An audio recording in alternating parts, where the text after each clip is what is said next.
Start Network is here. Oh, no punch! I'm real revolutionary right now.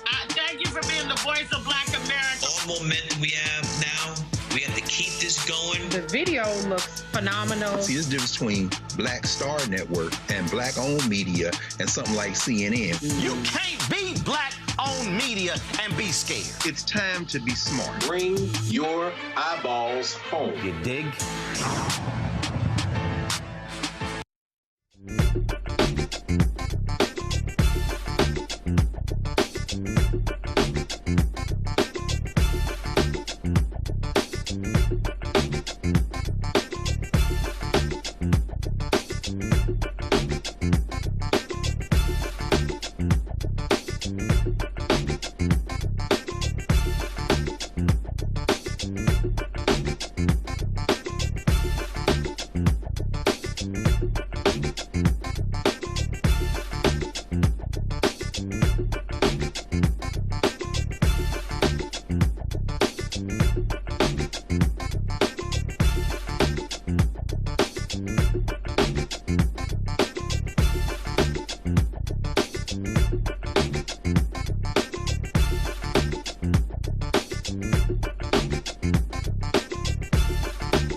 This week, folks, Republicans in Mississippi are actually going against the Republican National Committee in a Supreme Court case when it comes to mail-in balloting. The real issue is how many days after Election Day can ballots still be counted?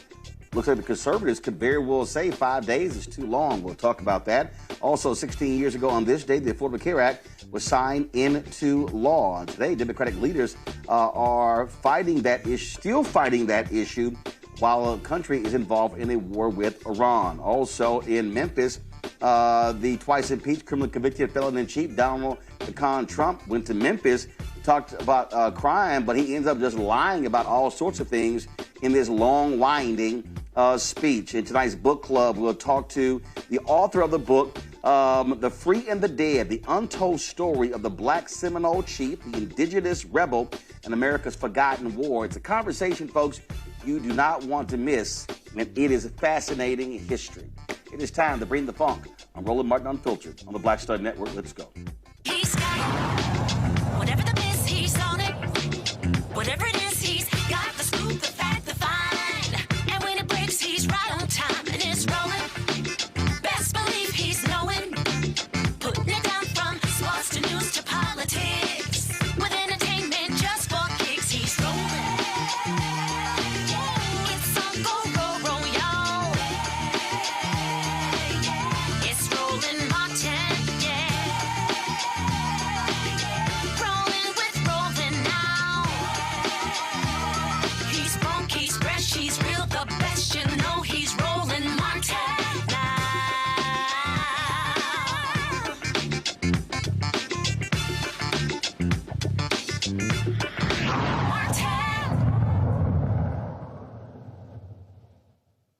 Folks, the Supreme Court today heard oral arguments in a case that could have far-reaching implications when it comes to elections. In Mississippi, they have mail-in balloting, and they allow for ballots to still be counted when it is postmarked on Election Day. Well, Donald Trump, of course, hates that, and then there's been a lawsuit. The Republican National Committee is actually going against Republicans in Mississippi on this particular issue.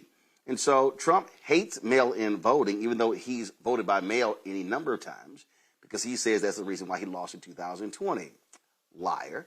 But you have these conservative-leaning justices who are, based upon their questions, it sounds like they could be restricting in terms of ballots being counted that have already been postmarked. This is a portion of today's oral arguments, and trust me, what this could do, this could impact a significant number of states where mail-in voting is allowed.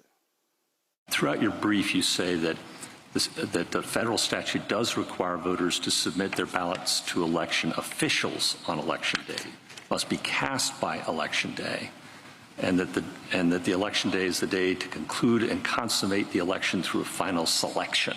You agree with all those statements in your brief? Yes. Okay.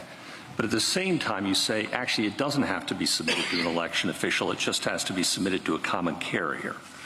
And there's a contradiction there that I just want you to first address, and then I'll give you my hypothetical. Very good, Your Honor. I think when you put something in the mail, you're not, I think. That's not an election official. FedEx isn't an election official. Right, but the recipient certainly is the person who you're submitting it in the mail to. I mean, that is the recipient. Of course. And, right, Your Honor. And I think. You submit it to FedEx and they deliver it to the election official. But you say it has to be submitted to an election official throughout your brief, but then you say a common carrier is okay. And those two things don't add up. Well, I think the difference is, say, sending it to your brother versus sending it to the registrar. Well, we already dealt with that. The brother turns out to be okay, so long as the state says so. I think that's okay on their view, Your Honor. I'm a little more guarded on that. I think you already answered that one. So here's the hypo. Let's say you have a state where a large portion of the electorate mails in their ballots on or close to Election Day. Not far-fetched. Many states are like that. Then, the day after the election, a story breaks that one of the lead candidates engaged in an inappropriate sexual escapade, or perhaps is concluding with a foreign power. Again, not far-fetched, I think. And the competing candidate immediately goes on the airwaves and urges voters to recall their ballots and to tell the common carriers not to deliver them.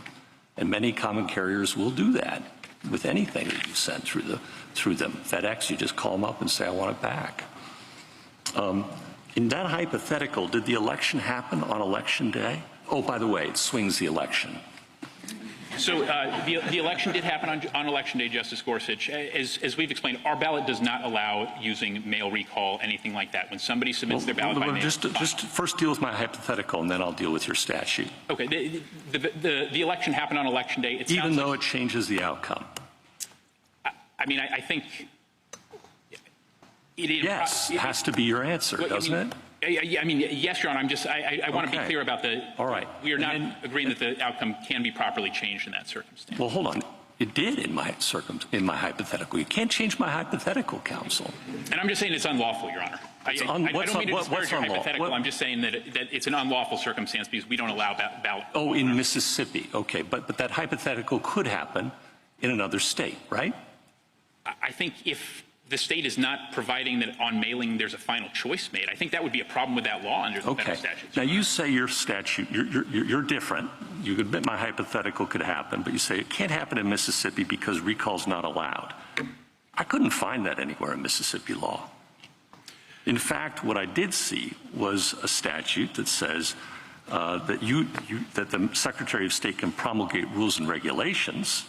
That's 23-15-637-3.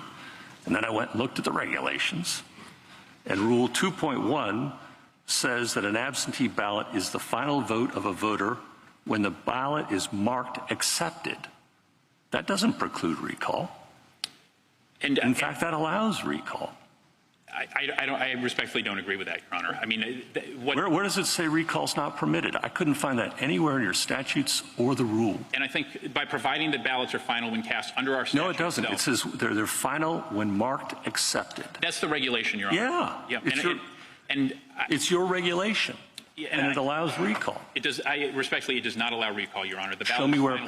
Would you read to me the provision that precludes it? It's subsection 3 of the statute that my friends have found. I read you said subsection 3 that says the Secretary of State can make rules, and then I read you the rule. To ensure that the ballots are final when cast. The key thing is ballots are final when cast. It says no votes promulgated by an absentee ballot that the absentee ballot person's absentee vote is final. You can make rules about when they're final. And what the rule says is it is final when marked accepted. And that's, I mean, it's speaking to a processing rule about what to do when somebody's, when somebody's ballot potentially doesn't arrive on time, they submit an affidavit ballot. But I would come back to the text of the statute, Your Honor. Okay, so Republicans and their hypotheticals. Joining us right now is Elie Mystal. He is the Justice Correspondent for The Nation. Glad to have him here. So, okay, Elie. These people really drive me crazy with these BS hypotheticals when we have real examples of voting. And what was interesting here is that this is a Mississippi state law. This is a red state.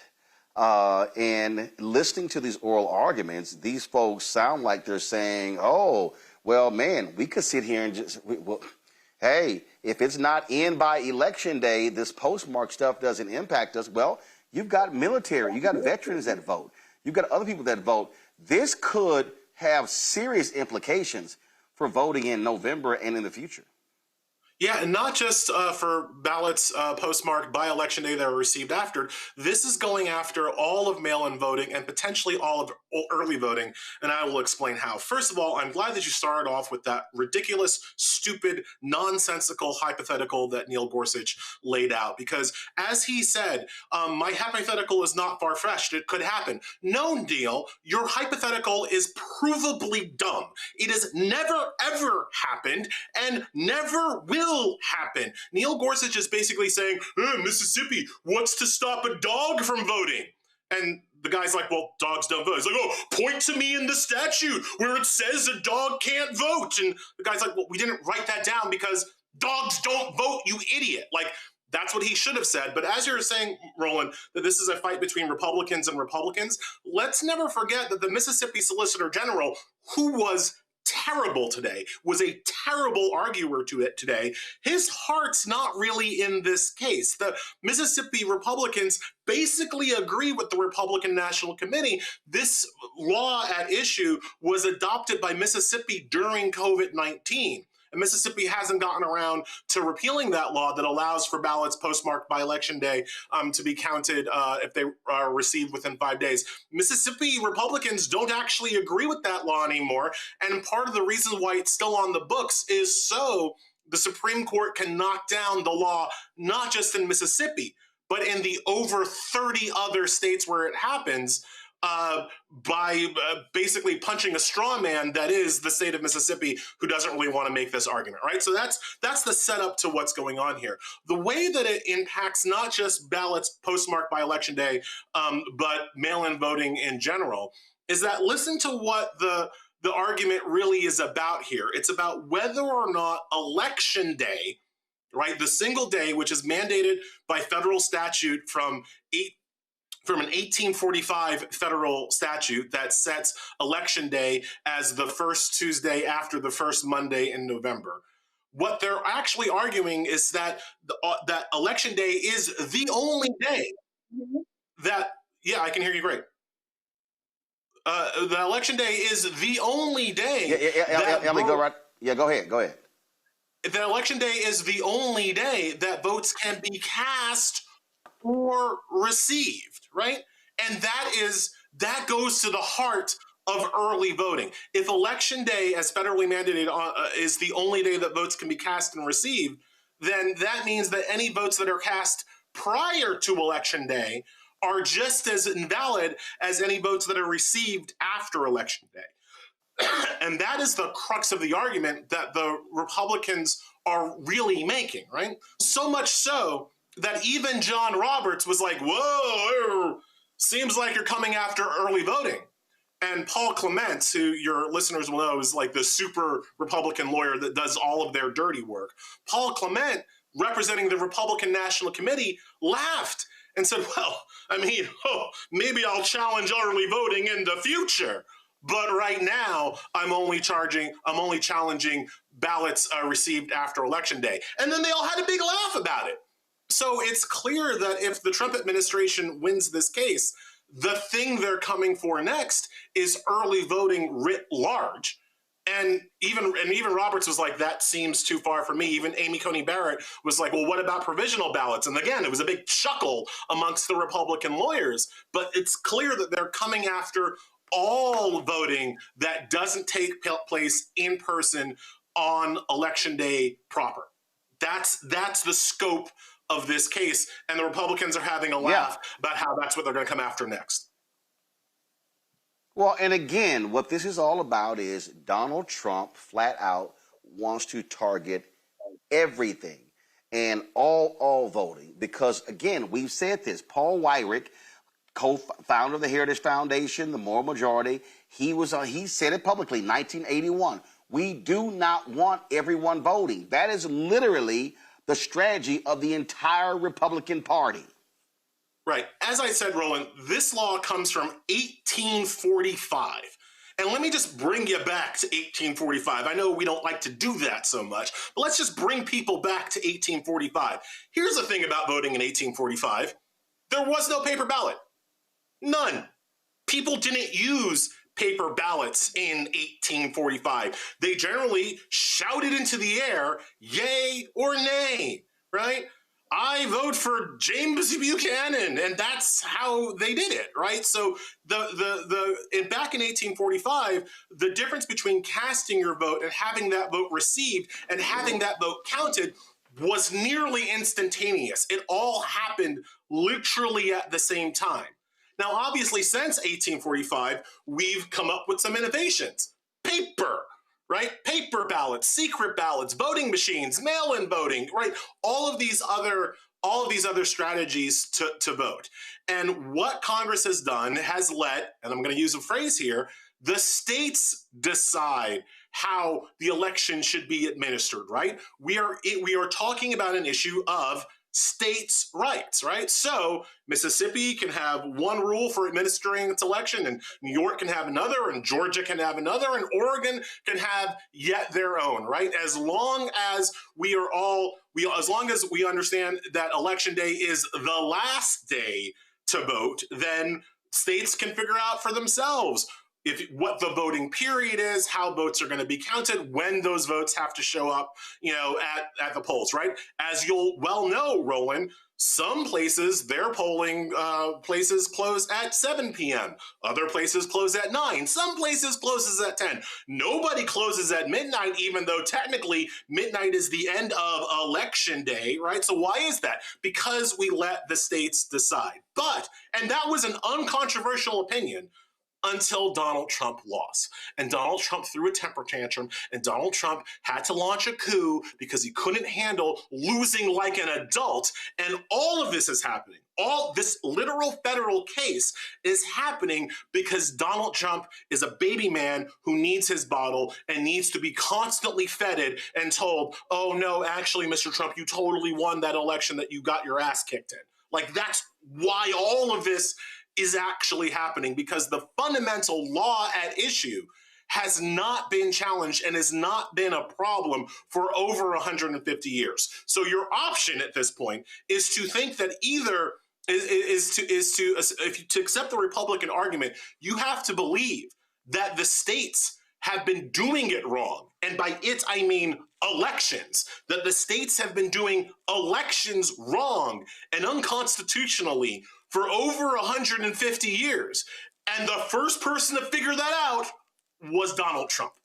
Like, that's literally the Republican argument. And if you believe that argument, if you think that Donald Trump is the first person to figure out that the states have been violating the Constitution for 150 years, there's nothing I can say to help you. Like, you are too far gone. You are too far beyond the pale that any rational thought can still help you.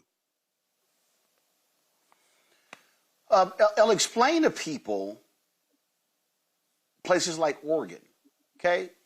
Their entire election is conducted by mail. And also, when you're doing that, also explain to people why that recent Supreme Court decision regarding how you can't sue the post office also impacts this. Yeah, so first of all, Oregon is a great example of a state that does all voting by mail, and there are no problems. There is no fraud. Voting by mail, and for many people in many ways, is just easier. You fill out your ballot, it's a secret ballot, you put it in the mail, and boom, you're done, right? The way the post office is involved here, and this is, you also heard in the clip of Neil Gorsuch that you played, the question is whether or not the post office is a government official capable of receiving votes, right? Or capable of receiving ballots. In Oregon, they say yes. Neil Gorsuch and the other, some of his other Republicans are saying, no, you can't trust the post office. which is interesting because just a couple of weeks ago, Neil Gorsuch and the rest of the Republicans said that the post office could intentionally not deliver mail if the post office doesn't feel like delivering your mail, and that there's nothing you can do to sue the post office to force them to deliver your mail or hold you accountable. This is a case that arose out of Texas. A black landlady in the suburbs of Dallas was not getting her mail, not getting her rent checks, not getting her notifications through the mail because some yahoos in the post office in Dallas just decided they didn't want to give the black lady her mail. They just literally 2 years just decided they weren't going to give her her mail. And Neil Gorsuch and the rest of the Republicans said, no, that's fine. Post office does not have to deliver mail to black people, right? That's just okay, apparently, according to Neil Gorsuch. And so if it's okay for the post office to not deliver your mail, it's also okay for the post office to not deliver the mail to a black landlady, then it's also okay for the post office to not deliver mail to the Elections Bureau or to the State Board of Elections, right? It's the same kind of thought process because according to Neil Gorsuch, the post office is not a reliable government official for the sensitive documents. But you know what's interesting, Roland? We're here in late March. We're coming up on tax day, right? And there are a whole lot of people who are going to mail in their tax returns by April 15th. And as long as it's postmarked by April 15th, those tax returns are going to count. The IRS is not going to say, oh, well, you know, I didn't receive your taxes it was postmarked by April 15th, but I actually didn't receive it till a week later. So you know what? Your taxes don't count. Nobody's going to say that. It is obvious to everybody that if you mail your taxes in by April 15th, your taxes were sent before the tax deadline, and you cannot be sued or held accountable for a late filing. So the post office is apparently okay to handle the tax budget of the United States of America, but it's not good enough to vote. That is the level of hypocrisy that the Supreme Court is running with today. Neil Gorsuch says, yes, post office, fine for taxes, not fine for voting. Well, we see what is going on here today in Memphis. This is exactly what the twice impeached, criminally convicted felon-in-chief, Donald Trump, actually had to say about mail-in voting. So I'm tying Homeland Security into voter identification with picture and proof of citizenship in order to vote. And those two items are the most important thing having to do with Homeland Security. So it should be part of the Homeland Security bill, and I'm requesting that the Republican senators do that immediately. You don't have to take a fast vote. Don't worry about Easter going home. In fact, make this one for Jesus, okay? Make this one for Jesus. That's what I tell them.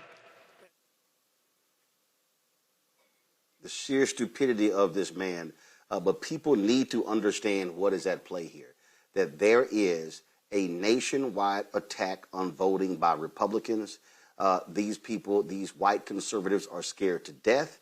I need black people to understand that when we sit our asses at home, we are helping them. And all of this, folks, and I've been saying this now for 18 years. Everything that we're talking about, Elie, goes back to 2008. When the 2008 election was the first time in American history that black people voted at a higher percentage than white people. Now, there are more white Americans than black people, but black people voted at a higher percentage in 2008 in the election of the nation's first black president, and Republicans have been pissed off ever since, and they have been viciously attacking voting. They have been attacking the Voting Rights Act, even though that used to be passed bipartisan, damn near unanimous. But their whole deal is, so they don't want black folks voting. They are attacking Latinos. They are claiming Democrats, oh, you want all these illegals in the country, they could convert to voters. What the Republican Party, what MAGA wants today, Elie, they really only want white people voting in elections. And frankly, if they have their choice, they want to go back to the days when the legislative bodies picked United States senators and House representatives. Yeah, I think that, Roland, you're exactly right. And I think that sometimes when I'll say similar things, and sometimes people act like I'm being hyperbolic or I'm being alarmist.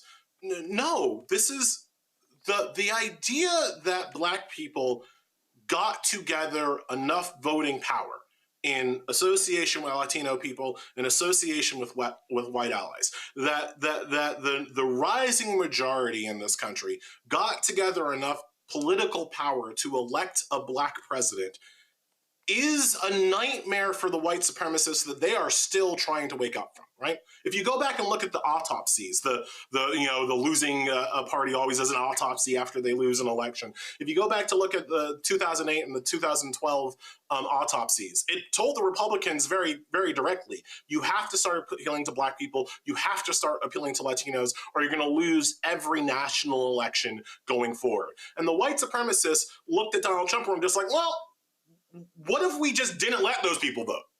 What if we just only had white people voting? Then we wouldn't have to reach out to nobody.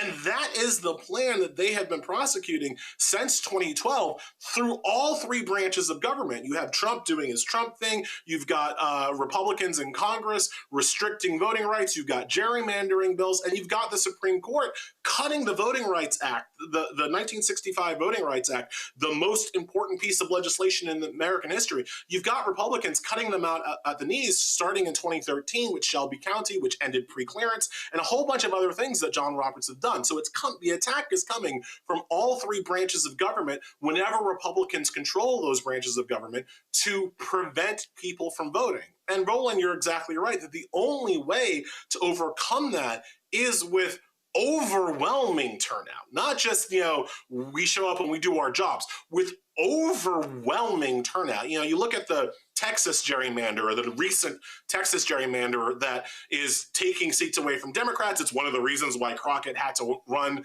against Tallarico for Senate in Texas, because her seat was being chopped up. Well, those maps are based on Latinos pretty much, only slightly voting for Democrats, right? Like pretty much say, 60-40 Democrats, maybe 62, maybe 63, 36 Democrats, right? If Latinos ever showed up and voted like Black people do, if Latinos ever voted for Democrats 80%, 82%, 91%, if Latino women ever voted for Democrats the way Black women do, those maps fail. They can't even win their gerrymander maps if Latinos overwhelmingly turn out and overwhelmingly support the party that is not trying to take away their rights. So their numbers games, they only work if we stay home. They only work if we tune out. They only work if we're apathetic. And when I say we, I don't mean like, the political class needs to get on the ball here. I mean, we need everybody. And one of my favorite lines in all of media is Kermit the Frog, man. We need more dogs and bears and cats and chickens and things. We need everybody in the game, because that's how you stop these voter suppression tactics. And as long as they can exhaust some of us or make some of us feel like it doesn't matter, or that we have no chance, then they've done all that work. Then you're doing all their work for them, right? So that's the only way to stop this stuff. But make no mistake, this is a full court press dreamed up by the Heritage Foundation, by the Federalist Society, and by the Republican National Committee, because it's the only way they can win elections. If everybody who is eligible to vote votes, and everybody who votes has their vote counted, Republicans can't win nationally. There are very few states even that Republicans can win if everybody who is eligible to vote votes. All right, then. Elie Mystal, we certainly appreciate it. And, of course, this will come down in June. We expect that. June. They were even talking at oral arguments today. They're not going to do it till June. Yeah, in the Calais decision, that is going to devastate Black political power. People need to understand what is at stake. We appreciate it. Thanks a lot. Thanks a lot, Ron. Folks, my panel. Thanks a lot, sir. My panel is Thelma Anderson, creator of the Public Opinion Court, author of Shut Up and Prosecute. Joining us from Dallas, Cameron Trimble, CEO, Hip Politics. Media and former White House senior advisor from D.C., Dr. Avis Jones-DeWeaver, author of How Exceptional Black Women Lead, Unlocking the Secrets to Creating Phenomenal Success in Career and in Life, co-founder and editor-in-chief, Blacks Media from National Harbor. Glad to have all three of you here. I'll start with you, Cameron. I have been saying for the longest why it's critically important for us to be turning out and voting at 70% of our capacity in how we need to be voting. I've been saying to millennials and Gen Z, do you need to understand what's going on here? And, you know, I was in Birmingham yesterday for a friend's 70th birthday, and there was a brother who was asking me about politics, asking me about 2028 and all kind of stuff, and then he conceded he didn't vote.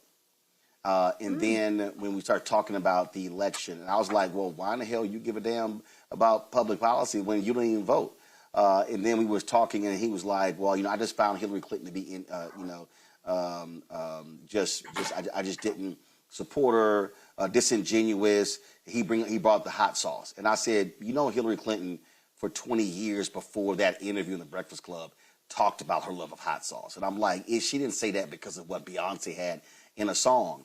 And then I was like, so can you give me something else? And he really couldn't. I was like, just say you didn't want to vote for a woman. I mean, it was, but the whole point here was a black man trying to ask me and get my opinion on 2028. I'm like, you don't even vote. And was coming up with everything else. And I keep telling black people, the other side, these white folks are not playing. Okay, they don't want us voting, period. Okay, they really believe that the downfall of America began with the 1964 Civil Rights Act, the 1965 Voting Rights Act, and the 1968 Civil Rights Act known as the Fair Housing Act. So I'm like, y'all need to understand what's going on here.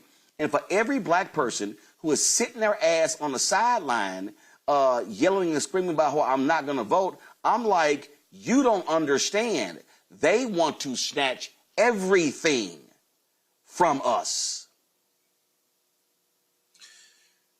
There's a meme that's been going pretty crazy these last, and it keeps getting reposted and reposted. If you don't do politics, politics is going to do you. And I think today, as we saw with the TSA lines going crazy, and we've seen so many other things going crazy, you'll see it'll be an example of ICE agents or something that the government's getting wrong. It's like, for those that don't do politics, this is politics doing you. It's not that we can't, we have to keep meeting people where they are. And even with all that is going on, we still have to continue to convince people to vote, that their votes will matter. But what I think the dangerous game, the dangerous times that we're entering in, and what you just talked about in the last segment and last discussion, is that it is now being so pushed forward that what Trump is trying to take away our right to vote, trying to take away mail-in ballots, consistently casting more and more doubt upon the process, that I think now it's becoming almost like a psychological thing where now people will have an example. See, I can't vote. See, now my vote doesn't matter at all. My mail-in vote, they're not gonna count it anyways. But I had to stop getting mad at people who just didn't vote and didn't have something about politics. We just have to continue to push forward and get those folks on board. But the other big issue. But Cameron. But we got to call them out. And Avis, we got to call them out and say, listen, Avis, the point here is we have to explain to people, your lack of participation is how he won. You have to connect those dots. So when they say, well, you know, the war in Iraq, well, guess what? All the fools who said Kamala was going to be the same as him, no, fool. We wouldn't be in the war that we're in right now. We wouldn't be having the issue of the airlines because, you know what? ICE would not have been unleashed. So we need people to understand, sitting your ass at home has consequences, Avis. And you wouldn't be paying damn near $4, exactly, $4 a gallon in gas because this fool got into office. There are so many other examples that we can give. I agree. I still am mad.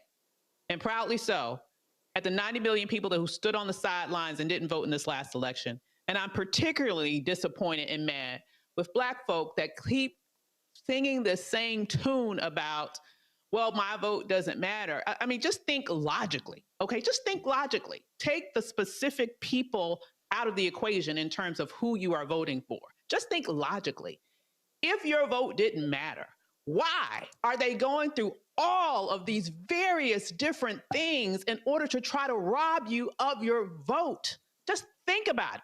Think about how long it took for your parents and your grandparents, my parents. I mean, it's not been that long. We've only been voting in this country for 60 years, y'all. Okay, I know we're recognizing the 250th anniversary of the nation this year, but Black folk, all Black folk, men and women, have only been voting in this country for 60 years. So let's just realize that fact and all the blood that was spilled to make that happen.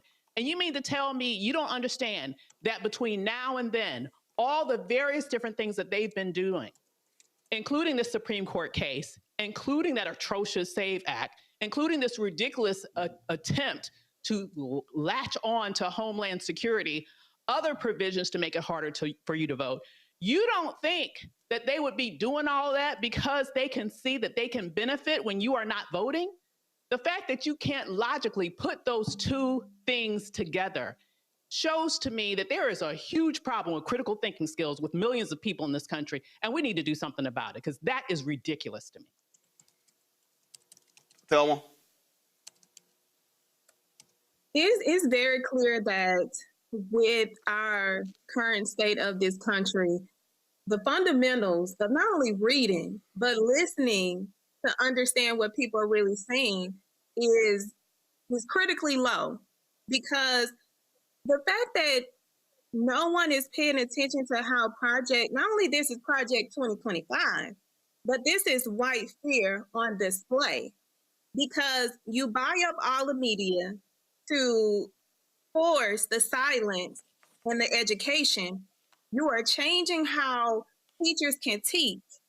You are regulating immigration to a level that is very criminal on the federal and state level. Now we want to talk about the impacts of voting that started with the gerrymandering case back in 2013. You fast forward to now, you wonder, okay, well, why are the Republicans now figuring out like, oh, maybe this is a little too much? It's a little too much because they understand what our ancestors did. When they gave us roadblocks, they still showed up.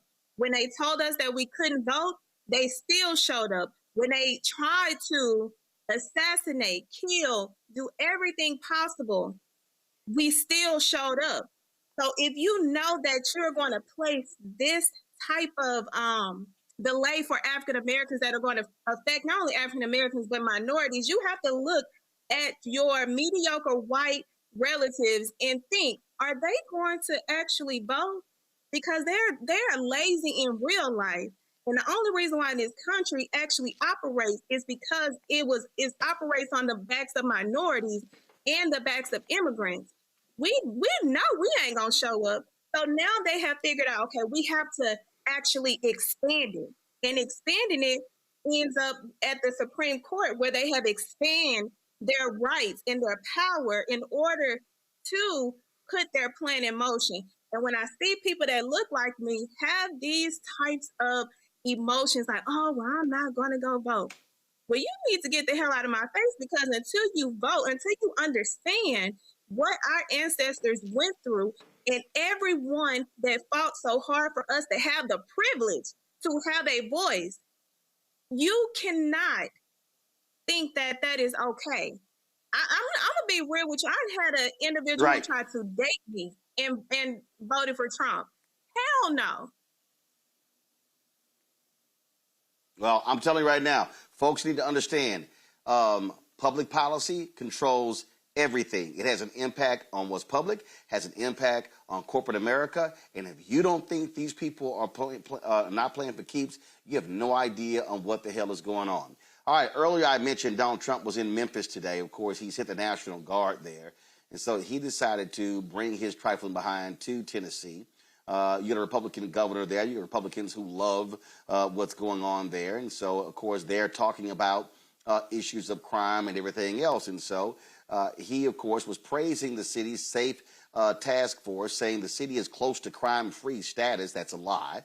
Now, he, of course, ordered the Memphis Safe Task Force into action last year to address what he calls violent crime. He joined Tennessee political leaders and a handful of his administration at a roundtable to highlight the task force achievements nearly 6 months after the National Guard arrived in the city. According to the White House, the operations have resulted in 7,240 arrests, the seizure of 1,188 firearms. Charges from those arrests include 44 homicide cases, 798 controlled substance offenses, 93 sex offenses, 203 juvenile detained, and 44 known gang members taken into custody.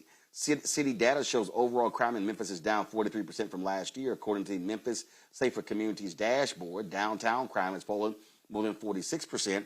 ICE Director Todd Lyons said more than 600 migrants convicted of violent crimes were arrested as part of the task force. Tennessee State Representative Justin Pearson was among those at the No Trump, No ICE, No Unsafe Task Force rally through the streets of Memphis. Protesters say they want to send a message to Trump, the state and local leaders who were complicit in allowing the unsafe task force to terrorize the community for the past 6 months. Pastor Keith Caldwell is president of the Memphis Interfaith Coalition for Action and Hope. He says the Memphis State Task Force has hurt thousands and is calling again for the end of the occupation. He joins us now. Pastor, glad to have you here. So when you hear these numbers, when you hear Trump, Tennessee, and city leaders tout how crime is down, what do you see? What do you feel? Do residents saying the exact same thing? Yeah, thanks for having me, Roland. No. What crime was already going down before the unsafe task force came. And what we understand is this was never about safety or crime for President Trump. This was about taking control of blue cities and particularly majority black cities. And this is a prelude to really tyranny. We are a test city about how he can put his foot on the neck of a majority black city. That's what is really happening. And we also know he's here to divert attention away from the illegal war with Iran that he's waging. Gas has gone up $1 in the past 2 weeks, and we're in a war that we see no way out of. So he goes back to these tropes of immigrants and someone is coming to take something from you and the fears. And what we say is, immigrants are not our enemies, they are our neighbors. And we know folks are trying to get, documentation, but no human being is illegal. So none of that is what we're talking about. So when you hear that this action so-called brought crime down, what do you say? Because when I look at what has happened in Baltimore, when I look at what's happened in Chicago, in Cleveland, it wasn't just about law enforcement that caused crime to go down. It was a multi-pronged strategy that caused crime to significantly drop in those other cities. Yeah. So we have a poverty problem, and we know that there's a direct correlation when there's a drop in poverty, that there's a drop in crime. And our mayor was actually working to help get crime to come down to begin with. And we can't police this problem away. This isn't about over-policing. This is about having affordable housing. This is about having reliable transportation for people can get to work and to get to school. This is about not racially profiling folks. I mean, there's so many layers that we've been working on. This is about having our schools fully funded. So if they want to spend this kind of money, it could be to help our infrastructure and not over-police us. And so folks are just not coming out. That's another reason. People are terrorized. There are immigrant folks who haven't gone to work. They won't send their children to school, so children aren't getting their education. This has gone on for 179 days, and we just want it to stop. Well, it is a perfect example. So when I think about this, when we talk about crime, and anybody who understands that, they knows what the real deal is. As I sit here and look at this video, this Make America Safe Again, was the mayor on this panel? I'm looking at, I see a couple of African Americans who were on here. Looks like he was. And the thing here, so here's my question. Okay, so he comes here. Did Memphis city officials say to Trump, hey, this is what we need to end crime? And I'm sitting here watching, guys, y'all should pull this White House video up in the control room. They got these boxes on the desk, DEA evidence. They've got guns all this stuff on stage. But did the city officials say, hey, this is how much we need for housing. This is what we need to do with food insecurity. This is what we need for education. I mean, so did any of that happen at today's at today's so-called Make America Safe Again session? So we were having our own protest rally at the same time, and I just want to be careful. Like our Mayor Paul Young, has really trying to appease the president and our governor, which are both Republican and MAGA. And what we are trying to tell our mayor is, you cannot. Oh no, I get it. I get it. Yeah, but here's my whole deal though. And listen, I've been trying to get the mayor to come on this show more than 2 years, and he won't come on. I don't know why. Yeah. And I would love to ask him. And here's my whole deal. If the governor's going to be there and the occupant of the Oval Office is going to be there, that's the best time to say, hey, here's my $500 million proposal that I would love for you to fund. To me, so if you're going to come to my city and tout what's going on, my deal is put the agenda on the table and say, hey, this also can cause crime to go down. And so, are you going to fund this? To me, that's what should happen. And I'm just curious if the mayor did that. I haven't seen him do it. And our message to our mayor is, you do not negotiate with a bully.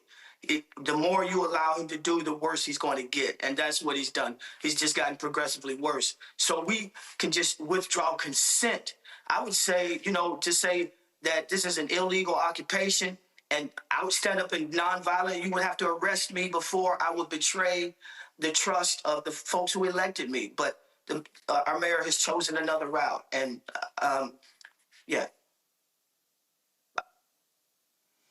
Well, I think, again, I think what's important is for the black mayors, for Democratic mayors, if Donald Trump wants to come there and he wants to create this whole photo op and he wants folks sitting next to him and around him, praising him, then this is where I believe, and I believe that these mayors should be challenging him and challenging the governor to say, hey, these are the resources that we need. And look, I get it. You're a black mayor in a blue city in a red state, and you've got to work with state leaders. But here's my whole deal: you're not going to use me as some political pawn or as some background background dancer as you sitting here presenting this. My deal is I went to my people, went to the residents. This is what we need economically, and say deliver. Say, Trump, if you abandon your word, then you should deliver these resources that we need. That's going to have an impact on crime beyond policing. Right, and what we're saying is, we're giving you the cover for the political will to say my people will not do this. So I'm just trying to negotiate. Being in support of a black mayor of a majority black city who is not really standing up to the mayor and or to the governor and to the president as we think that he should.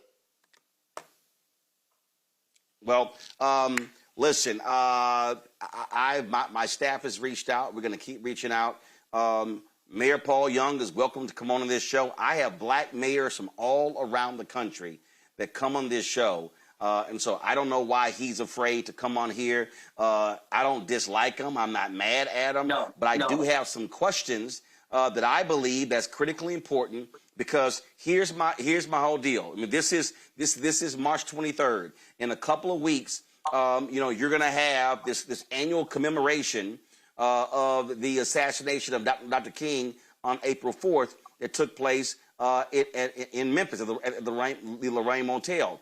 And my deal is, I'm sick and tired of having the same commemorations. And so the thing I want to know is, for my audience, is, all right, Mayor, what is the black economic plan?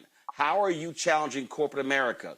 And he knows very well that Juneteenth speech I gave last year that went viral, that had a lot of folks in Memphis talking about it. And the thing is, he needs to be coming talk to black media, to your point, given cover. And so if we're covering these things, then people are also aware of what's going on. That's what's needed. Yeah. So he's more than welcome to come here. That's right. But running from us ain't the answer. That's right. Roland, I saw where you covered the death of Reverend Jim Lawson in June of 2024, a civil rights pioneer who invited Dr. King to Memphis in 1968, who pastored the church that I currently pastor, Centenary United Methodist Church. And we always have said that we live and die by public policy. So even with Moses and Yahweh, God telling Moses, go tell Pharaoh, right, to let my people go, because if you don't change the public policy, you don't change anything. And we want to, we're developing a nonviolent, really social revolution in Memphis now. We've got economically poor whites, Latinx, Black folks coming together. Today we had a huge group that was completely nonviolent that protested, and we're saying we've got your back, but you've got to say to the president, you've got to go tell Pharaoh. Absolutely. So keep us abreast of future actions y'all have. Let me know if y'all have anything happening on April 4th, because again, I'm not interested in just hearing a ringing of a bell and commemorating. No, my deal is Black people in Memphis, Black leaders in Memphis, political leaders, corporate leaders. I don't want to see the news releases and the tweets on April 4th. I want folks speaking to his agenda, not just remembering that he died in the city and why in fighting for sanitation workers. Folk today should be carrying forth the agenda of Dr. King, the agenda of Reverend Lawson, the agenda of Bill Lucy. That's what we should be doing in 2026. Yes. And I invite you to come to Memphis on April 4th, April 5th. We're having an event to speak to that, because that's precisely what we're doing. We're going to be working with Claiborne Temple. What was the night? And so just come. You have a standing invitation. I'd love to talk more with you about it. All right. Sounds great. Pastor, I appreciate it. Thanks a lot. Thank you, bro. I'm going to go back to my panel here. The point here for me, Avis, is don't let this man just use you as a backup dancer. No, this is where it should be, okay, you want to end crime? You want to do something with crime? Fine. Here's our agenda. This right here is what we actually want to get done. This is what we want to achieve. And these are the resources that we need. Because the reality is, if you look at other cities, crime does not go down solely because of cops. It does not. Crime goes down because you are addressing economics, you are addressing food insecurity, you are addressing housing, you are addressing a multitude of issues. It is not a singular issue of law enforcement. You're exactly right. I mean, there are so much studies. There are so many studies that have shown that over and over again, and just real life examples of many cities across this nation right now are experiencing historic lows in their crime rates because their local government gets that. And they've been investing in a lot of these other programs that have, I would argue, kind of attached what I would call like the social determinants of crime, kind of all those different things that you talked about and more. And so you're exactly right. It's a political rookie move. I mean, I don't really know much about this mayor, but why the hell would you let someone use you essentially as a piece of furniture when you have the opportunity, as you mentioned, to advocate for your constituents? Because honestly, those various different programs that we have hard statistical evidence which shows that they lead to crime reductions are not free. And at a time in which we spent $12 billion in 7 days in a war that should not have happened in the first damn place, you cannot tell me there is not money there to provide these programs that people need. You know, that is really what your main agenda should be. He can say yes, he can say no, but your agenda as the leader of that community is to at least put that proposition on the table for him to consider and for action to move forward in that direction.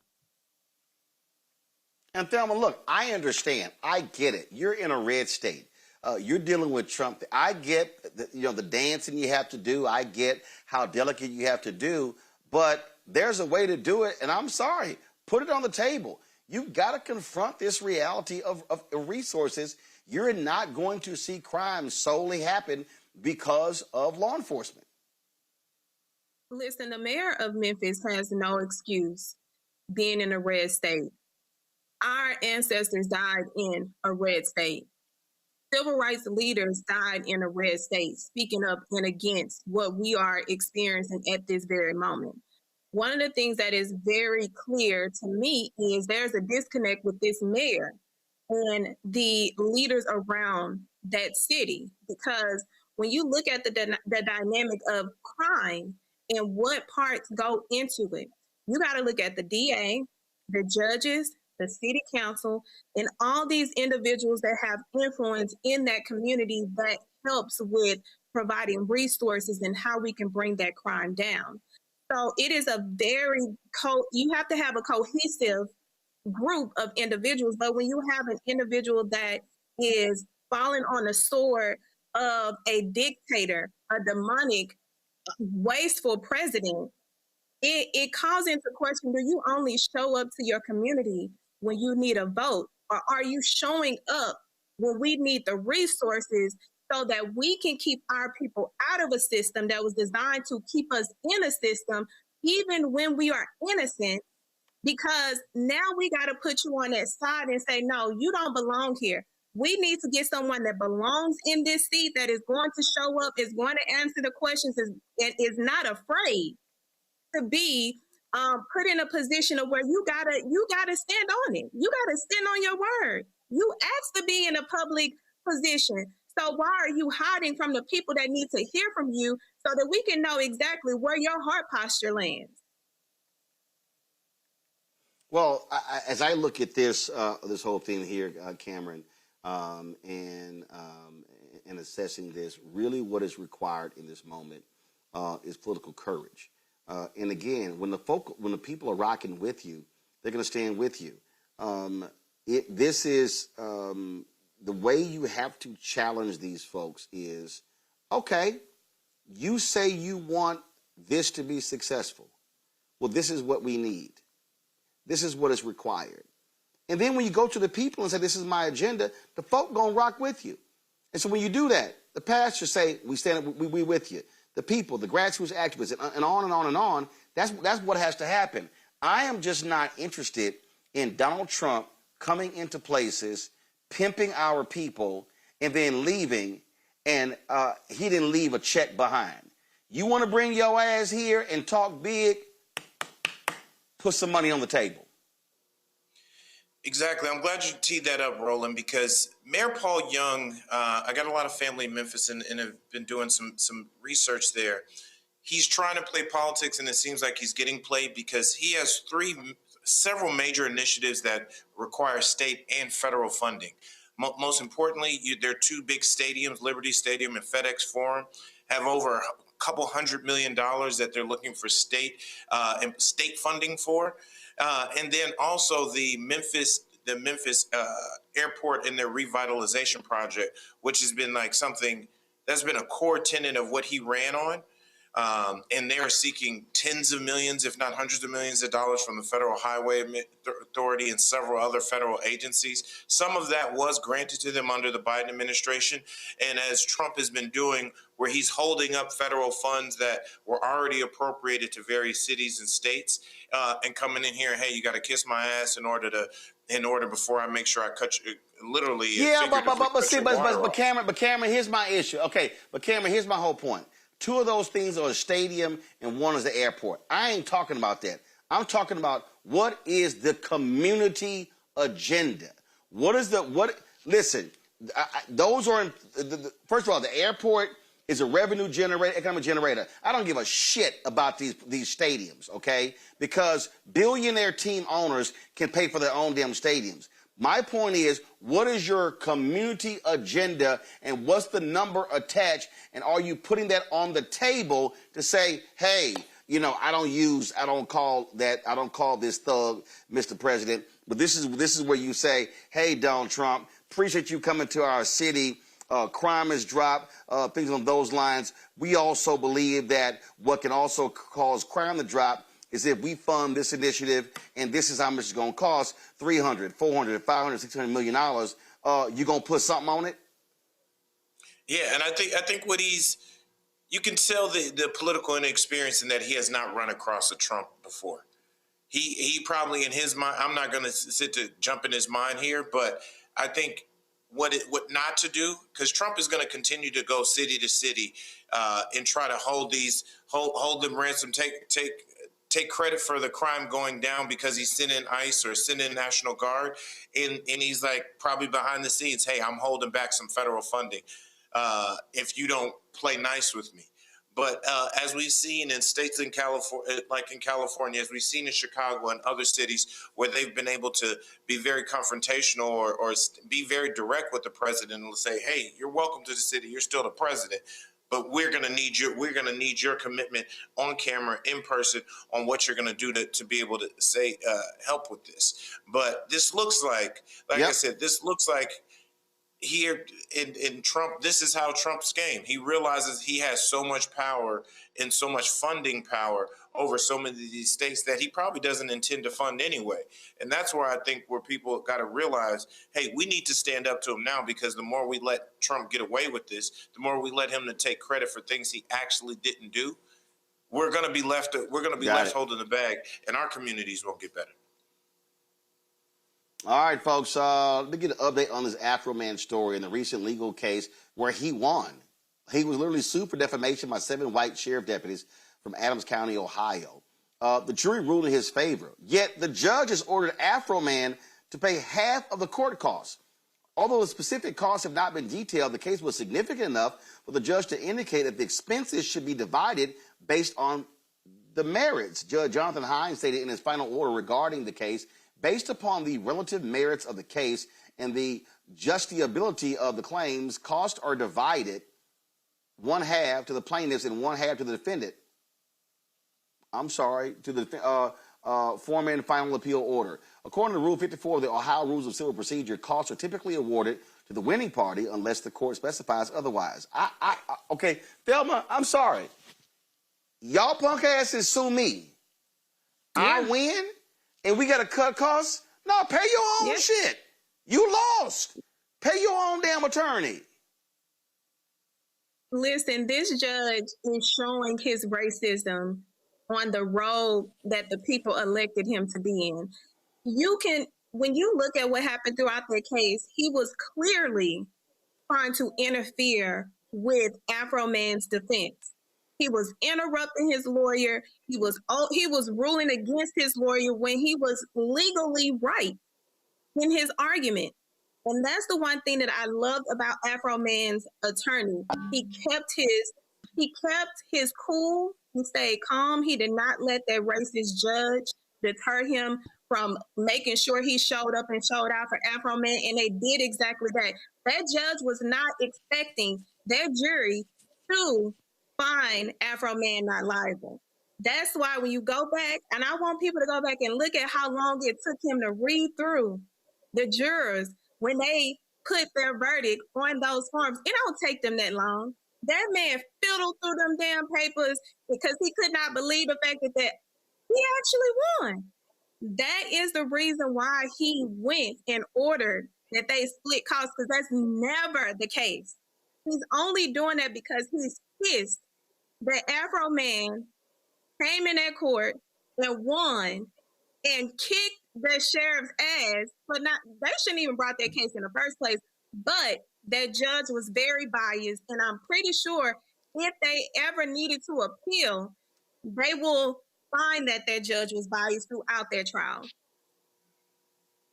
I mean, my goodness, Avis, how the hell I win a case and I gotta split, we gotta split the cost? No. I'm gonna pay my lawyer. Y'all pay y'all people. Yeah, this is crazy. I agree. It's an outgrowth of racism. It's an example of racism. I've had the misfortune of living in Ohio for a couple of years. I have to tell you, it's one of the most racist places I've ever been in my life. So I'm not surprised that this judge did that. I am not an attorney, so I don't know if he can appeal that. It looks like, from what I just read, that it looks like it is an appealable decision. So I hope that he does, because there seems to be like no logical explanation as to why he should be burdened with covering half of the court costs for a case that he did not bring and that he actually won. I mean, there is no logical explanation for that. The judge himself is just trying to insert himself into that situation and in order to punish Afroman, since obviously the jury did not go in the direction that I'm sure privately he hoped that they would. And so I'm hoping that this is not the end of the story. And he better worry about next time. Maybe Afroman will have some songs for him. So he might want to get that straight.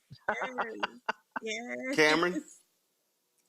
Yeah, I think Afroman is probably in the studio cooking up something right now for this judge. I can't wait to see who he features on it. The problem here is that Afroman used their system against her. Yeah. Came out on top, and they can't stand it. And he was his full self the entire way. Probably picked up more fans and picked up more money on the way as well. And I know that's the type of, I would say, powerful black man. That's the type of person that put that thumb right in the eye of the judge and so forth and folks. So it's unfortunate. I'm really hoping he gets another lawyer that can talk him out of this. I've seen some lawyers talk about this, that this might be something that he is able to appeal and overturn. So I'm hoping for that. But I really do hope, even if he is forced to pay half their court costs, he's definitely making another song and probably using the royalties of the song about the judge to pay for that. Yeah, I understand. All right, folks. Time for Black Star Network headlines with Brittany Noble. A California jury found Bill Cosby liable for sexually assaulting a white woman in 1972, awarding her $19.75 million. Donna Motzinger, now 84, claims that Cosby drugged and raped her after inviting her to one of his comedy shows. She states that he gave her 2 round white pills, which caused her to lose consciousness before the assault occurred. The jury determined that 88-year-old Cosby acted with malice, oppression, or fraud, which could result in additional punitive damages during a second phase of the trial.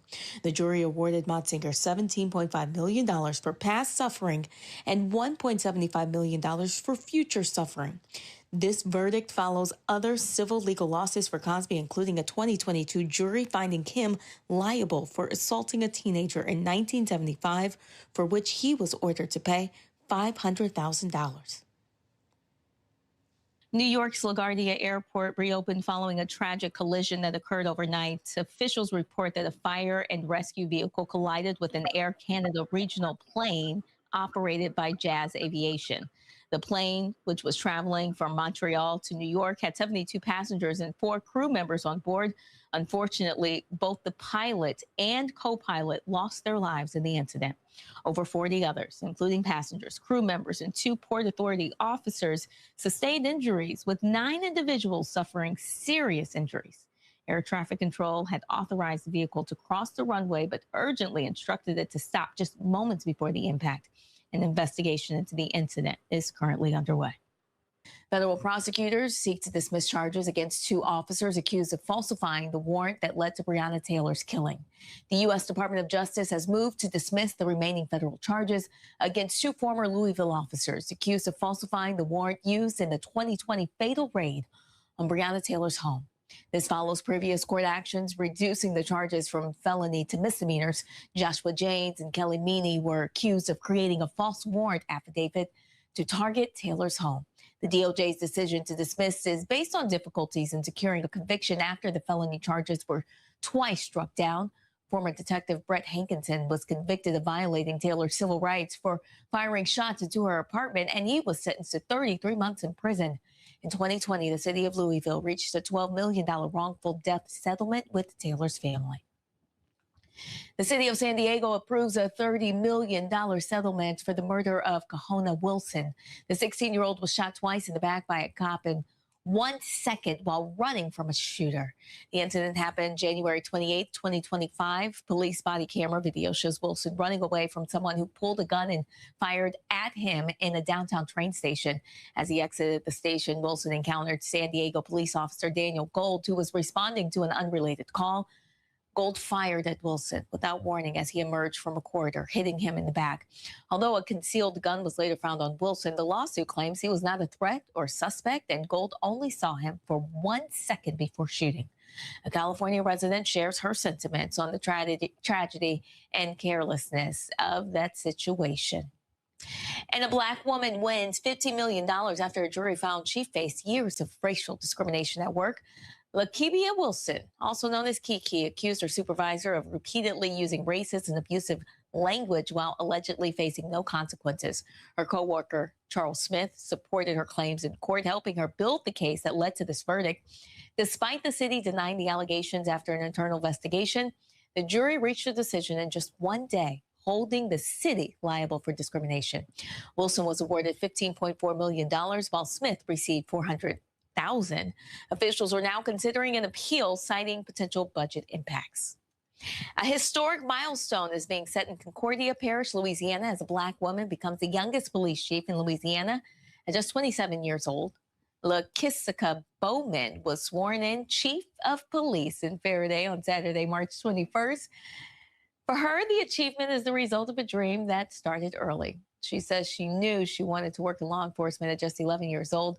She graduated from the police academy in 2021, right before earning her degree at Grambling State University. She quickly built experience all across multiple agencies, including Concordia Parish Corrections, Louisiana Probation and Parole, and the Jonesville Police Department. She later stepped in as Faraday's interim chief before officially being appointed to the position on February 10, 2026.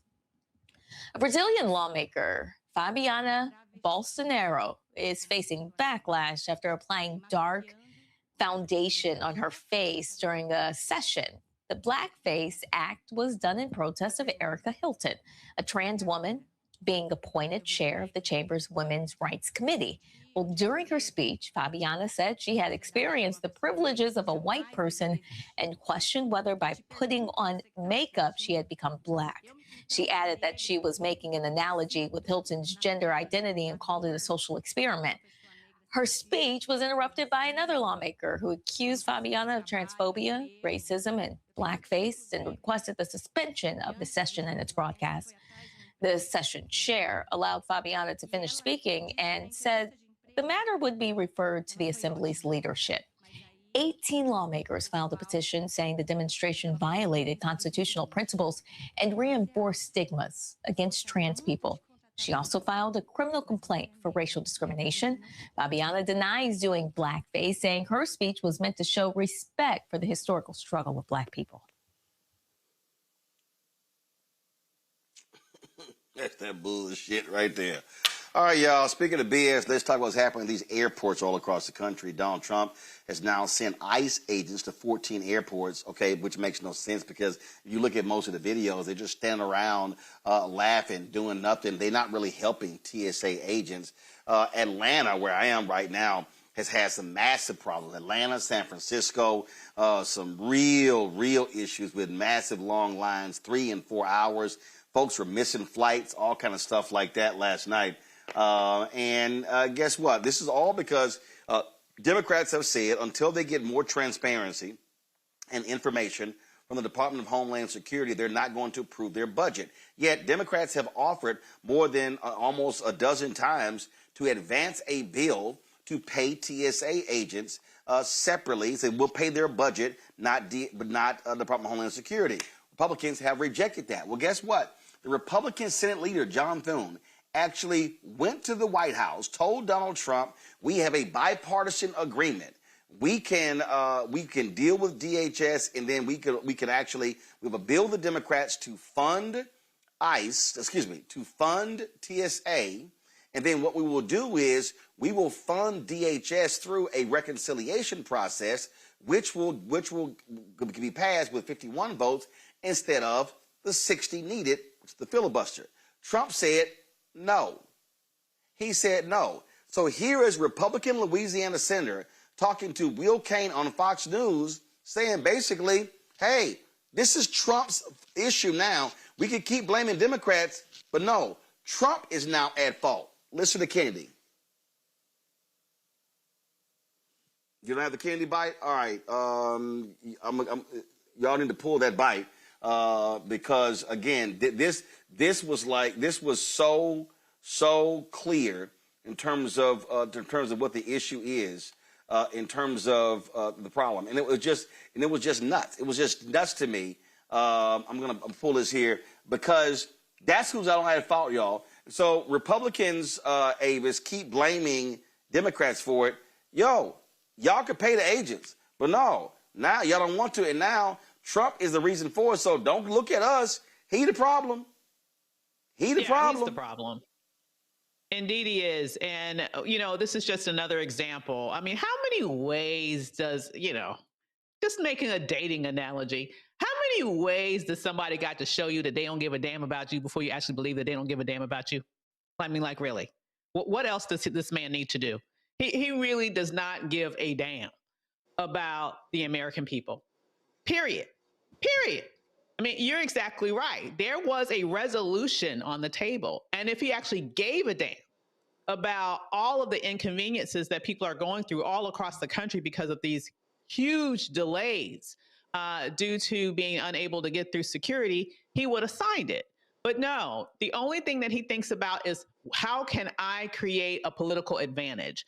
And he believes that the Republicans are winning by having all of these delays in which they can try to pin on Democrats because the Democrats are really horrible at messaging. And so he is thinking that he is providing an advantage for his political party that would ultimately be of an advantage for him. He does not give a damn about people, about the American people. I don't care. And in this instance, it's not just people who did not vote for him that are being inconvenienced. It's everybody that's being inconvenienced. And frankly, he still doesn't give a damn. Oh, absolutely. So y'all got the clip ready? Let me know when y'all have the clip ready. Go ahead and play it. With the Democrats. Senator Cruz and I came up with a plan. We said, look, it's a two-step process. The Democrats have offered to open up everything but ICE. Ted and I said, okay, let's accept their offer. And then at the same time, we would offer a bill for reconciliation where we don't need any Democratic votes to do whatever we wanted to do with ICE. And that way we're out of the shutdown and DHS is back open.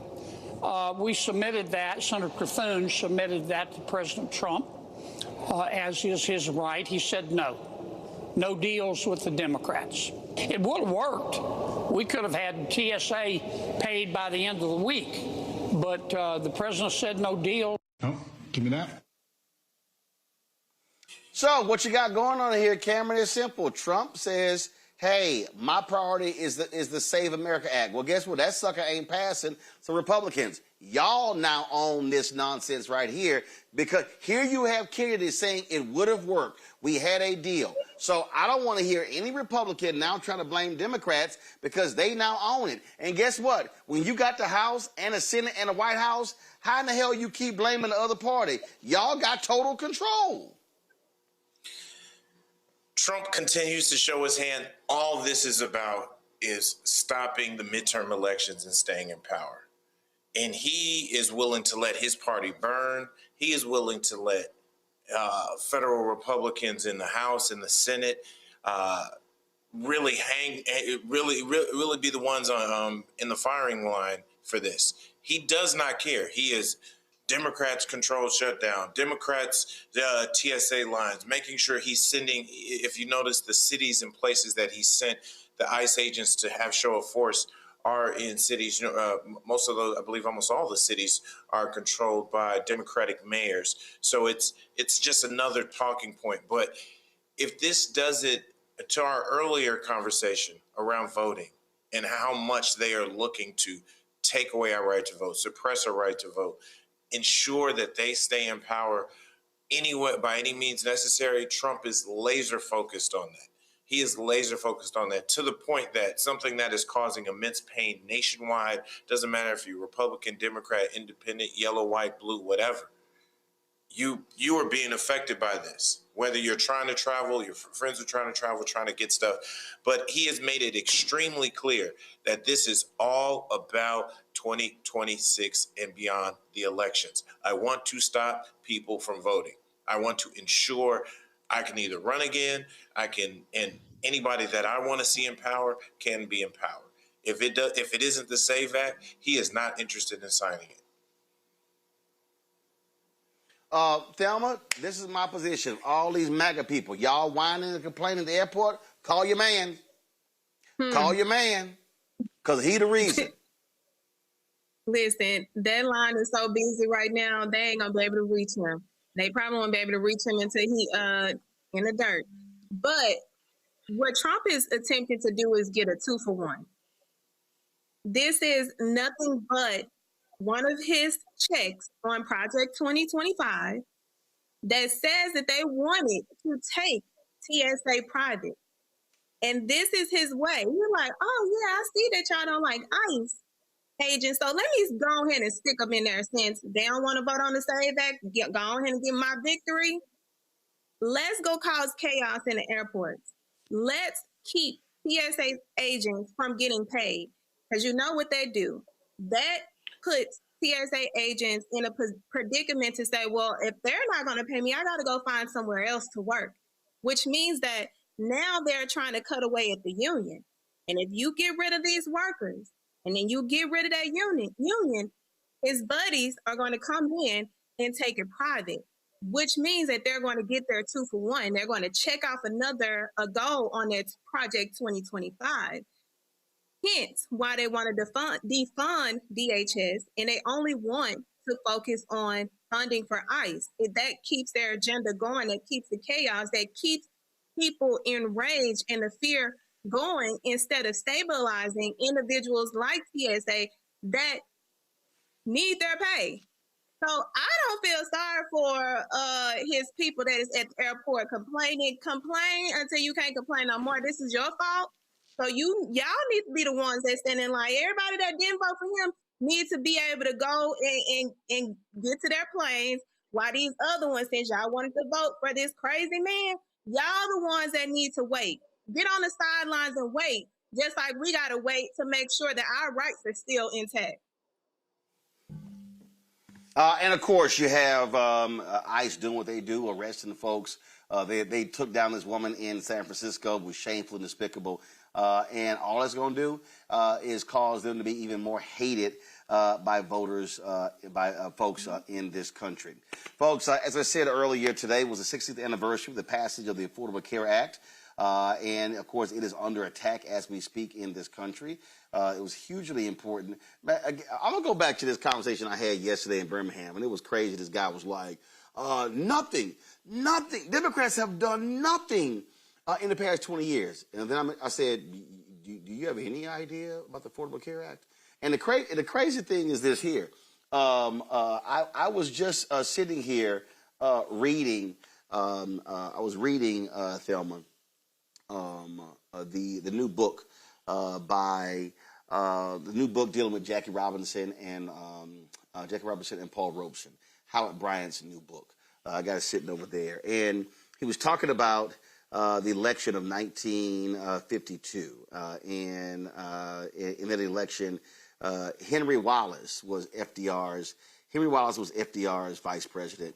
He got dropped from the ticket because the Southern Democrats felt that he was way too progressive. He wanted to get rid of Jim Crow.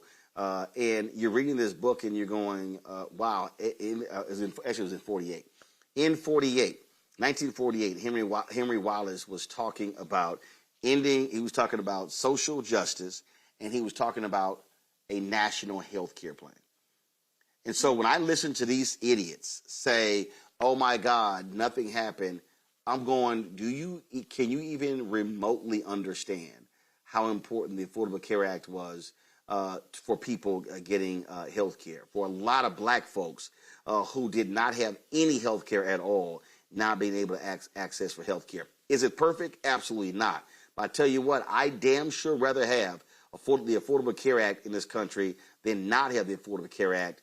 And I do not call it ObamaCare because I refuse to use a Republican poll-tested word meant to denigrate it. And I told the Obama people they should stop using it as well because you're just reinforcing it. It's called the Affordable Care Act for a reason, and that's the whole point. So here we are 16 years later. Listen, Henry wasn't late he was too early. He was decades early to what we have seen manifest and come into play. The most important thing about the Affordable Care Act is when I remember when I graduated from undergrad and I could no longer be on my mother's insurance, how high insurance was for me at the age of 21.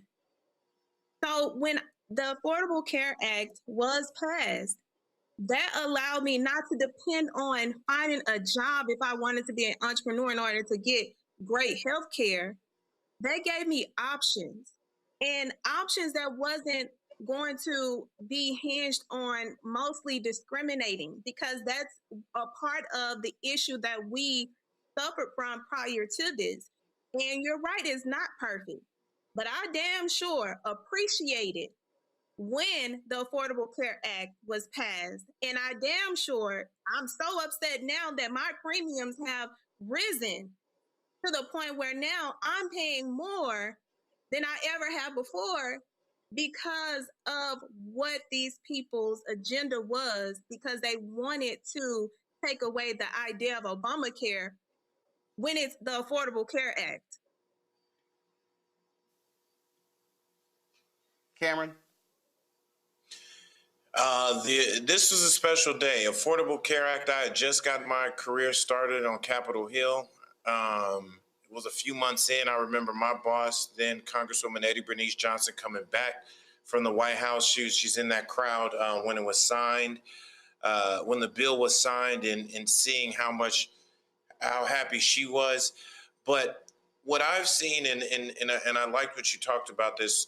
I liked what you said earlier, Roland, about refusing to call it Obamacare and ensuring you're calling it its proper name, the Affordable Care Act. This piece of legislation, flawed as it may have initially been, has saved millions of lives. And it has now created something that we couldn't even think about going back from: no pre-existing conditions. Something as simple as you're not being able to be excluded from health insurance without a pre-existing condition. It almost seems criminal that used to be the case. And the fact that Trump Republicans have literally spent almost 2 decades looking to peel back just because it was such a landmark piece of legislation, and they look to what they said, try to denigrate the bill and denigrate Obama by putting his name on there. But if you go ask anybody, hey, how's their Affordable Care Act, or how are you benefiting? They love it. They love it, and they love so many of those tenets. So it's something that they now depend on, their voters depend on, every voter, every person in the country depends on. And it's something we must continue, not only just to protect and keep where it is, but we've got to continue to expand on it. It's still something that, like I said, it has saved millions of lives, and hopefully we continue to stand up for it. And Avis, let's be real clear. When people talk about how unpopular it was, that was because there were a lot of progressives and Democrats who wanted a single-payer health care system. So when you broke that out from the Republicans who didn't like it at all, that's why more than the majority of the country wasn't in support of it. And again, it's not a perfect law. It wasn't. It was like, yo, we got to get it done. But this is one of those things where you get something passed, and then later on you want to be able to come back and finish it. That's what has to happen. So the healthcare battle still exists in this country, and you still have Republicans who absolutely want to destroy the Affordable Care Act and get rid of it. But it's amazing. They haven't been able to. You know why? Because a bunch of their people are broke as hell and sick as hell. And need it. And now it's overwhelmingly popular. You know, I remember that day like it was yesterday. I was fortunate enough to be invited to that signing. I got the text, the email the day before. I happened to be in Atlanta for a conference. I jumped on a plane so I could be there to see that history in person. It was such a powerful day. I was there to witness at that time Vice President Biden say this is a big bleeping deal when he signed it. And I'm also old enough to remember that there were several southern states who balked at this, who delayed the implementation of it, who would not allow Medicaid expansion, leaving a gap within the Affordable Care Act, so that initially, as it was even put into practice, it didn't cover as many people in some states as it did in other states, because of these Republican-controlled states actually voted to hamper the distribution of this act to its poor citizens. And ironically, in those southern areas where there's a disproportionate number of Black people. So this once again goes back to the point that we made at the very beginning of the show, which is the importance of voting, and not just voting for president, but voting at your state and local level as well, because it's the state level politicians that put in that gummed up the works to make it more difficult for even more people to be initially covered. Now, a lot of those states now have finally sort of begun to move in that direction, and it's become something that's very popular, and people are holding on to it now, like, don't take it away from it, even though they don't even understand that it is the Affordable Care Act and Obamacare is the same thing. It's just so crazy. But the bottom line here is that this was a historic day. It's a historic piece of legislation.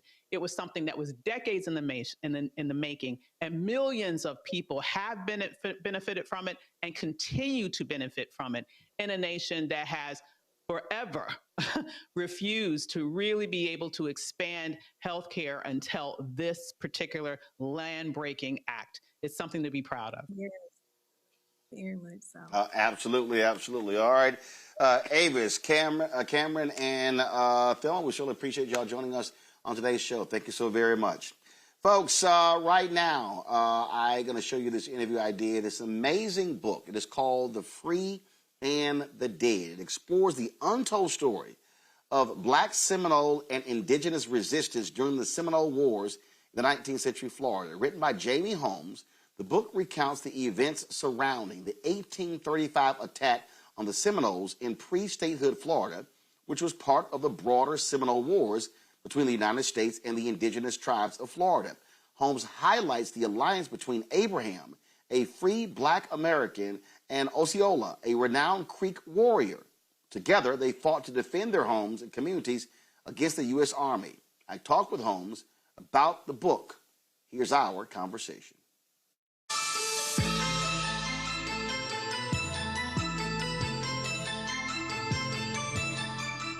All right, Jamie, when we think about American history, when we think about Native Americans, people really don't understand that there were Black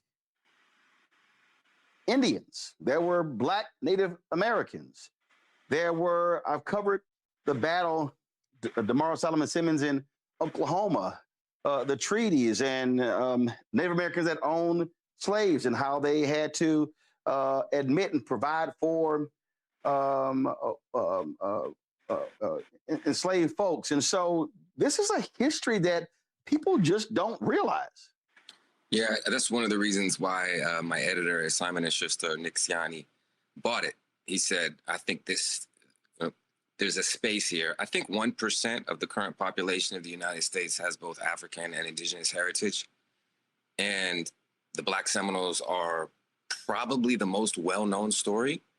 And it's still not widely known at all. So that was one of the reasons I jumped on it. I mean, I read a newspaper, a letter to the editor in 1991, and it said something to the effect of, there was a group down in Florida, an alliance between Native and African Americans who fought together, a rainbow coalition who fought off the U.S. Army for 40 years, and we don't know the story. And if we didn't have such a Eurocentric vision of history, we would know it. So I was attracted to the story. One, it's underserved. It means there's something to do there that people haven't done well enough anyway, just from that perspective, because I thought it was an incredible story. It was sort of similar when I was reading the book on dealing with the Texas Revolution, and reading about this relationship between where enslaved folks were traveling to Mexico, and how there were Mexican colonies of free people, and the history of Mexico, and and the stuff that they were doing there. And so when you start, that book is called by Gerald Horne. And when you start talking about, this history, it really speaks to the problem that we have in this country of what I call his story versus history. In fact, Gerald Horne's book is called The Counter-Revolution of 1836, Texas Slavery and Jim Crow, and the roots of American fascism. And so it was just fascinating to read about, again, this back and forth going to Mexico. And so to hear this story, and you said this was a 40-year war? The Seminole tribe of Florida calls it the Long War. In American histories, we divide it into three wars. The first Seminole War, 1817, 1818. The second Seminole War, 1835, 1842, which is the focus of my book, The Free and the Dead.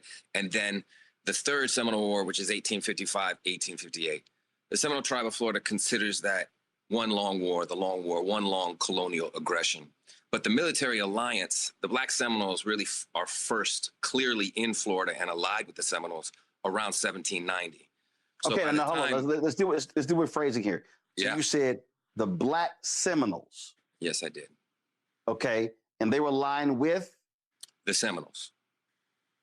Okay, well, they were Seminoles, right? So in American culture, we call them now Black Seminoles, but they were chiefs. So Chief Abraham, and there's at least 8 other chiefs and sub-chiefs with African descent. There's only one reference at the time that calls them either Black Seminoles and African Seminoles, and it's African Seminoles, and it's 1838. Abraham himself was called the chief of the Isteluste, which in the Muskogee language means the chief of the dark people. And he was the head of a group of about 500 African Seminoles who were in Florida, who had various levels of relationship with the tribes in Florida, which were not just the Seminoles, which were the Seminoles and the Mikazukis, and there's a number of people down there that in American history books get kind of clumped together under the title of Seminole. But there's a group, so there's a number of people who are freeing themselves, who are formerly enslaved, who are joining the Seminoles in a military alliance. There's an old Spanish policy in the late 1600s where if you were an enslaved person and you could make it down to Spanish Florida, La Florida, you could say you were Catholic and you could join the army and your civil rights would be protected. This is civil rights for soldiery. This is a very old deal, right? It's like the French Foreign Legion. So the British did that, and the Seminoles clearly to some extent adopted that policy. The other thing that's happening down in Florida, this is all pre-statehood. Florida's not a state until 1845. It becomes the territory of Florida in 1821, is that you have children of prisoners of war who were taken by the Creeks in the Revolutionary War. It's a little bit complicated, but by the old Muskogee rules, children of a prisoner of war could be full members of the tribe. So you have a number of Black Seminoles, probably Black Seminole royalty, who are children of POWs who, because of the old Muskogee way, could become fully adopted into the tribe. Yeah, I mean, this was actually the lawsuit that was taking place in Oklahoma. Again, attorney DeMario Solomon Simmons, they actually were successful against the Muskogee Creek Indian freedmen band, and they got citizenship in the Muskogee Creek Nation. And it was in last year, 2025, the Muskogee Nation Supreme Court ruled in their favor in ordering them a citizenship, and they struck down this by blood requirement. So that was just interesting that this was, and DeMario argued that the 1866 treaty guaranteed rights to the freedmen, saying they were violated by the tribe's 1979 Constitution. And so there's this really, really interesting history here. Now, when they were by Black Seminole, where did they come from? Were their roots? Did their roots predate 1619, or so? Just where do they come from? As far as we know, it's Georgia, South Carolina. So it's West Central Africa, Georgia, South Carolina, modern day Alabama. So did these enslaved people of African descent, did they marry Indians, Native Americans, have offspring? Is that how this came about? That's part of it. So what you have is, the Seminoles break off from the Creek or Muskogee people in 3 waves of migration. First, this pre-revolution, 1700, 1750. There's another big wave down around 1790, another in 1814. And they're breaking off because they don't like the acculturation, the degree to which the Creeks are acculturating to the ways of the Anglos and then to the Americans. But in the Revolutionary War, the Creeks side with the British, and they're attacking what's there. And what's there is forced labor camps, it's plantations. So they're taking prisoners of war. Now, by the old Muskogee way, it was not done by skin color. They would either kill you or adopt you or make you a servant, not on a plantation, but a servant. But still, the old way was your child could be a full member of the tribe. So part of the Seminole story is the Seminoles were still practicing the old way. And I think some of the Black Seminole royalty were probably children of POWs captured by the Creeks who went down to the Seminoles, who had an more open view, hadn't adopted this idea of the Anglos, which is we're going to do it by skin color and it's going to be transgenerational. I'm going to own your children. So that's the big thing that's happening in the Creek Nation around 1790, which is exactly the same time where the Black Seminoles start to show up in Florida. This is interesting because, again, when I was reading Horn's book, he talked in there and where there were the white folks in Texas who wanted to maintain slavery. They didn't understand because the black folks who were forced to fight, they refused to scalp Native Americans. That was his very interesting. So this relationship between enslaved people of African descent and Native Americans was interesting. So it was as if those Native Americans understood that, look, these folks are here under duress. They're not our enemy. The white man is our enemy. Yeah, well, we don't extend this definition of servitude to children. We don't do it like that. We're not going to punish every generation successfully. The bonds that grow, starting around 1790, as far as we know, are really quite strong by the time there's immigration to what was Indian territory at the time, what became Oklahoma. And there are instances in which there are claims made on the Black Seminoles, attempts to enslave them. And Chief Micanopy, who's the head of the Seminoles, he said, "I've known these people for 50 years." So that means when you say claims made, what was that? The Fugitive Slave Act? The claims were being made on the basis of, so one of the really foul things that this General Jessup, who's a main character in the war, does, because the Army is not doing well fighting them because they're sort of chasing them around. They're not good in Florida. It's more bushfighting, guerrilla warfare. They're not good at it. So one of Jessup's solutions is he hires a number of acculturated Creeks.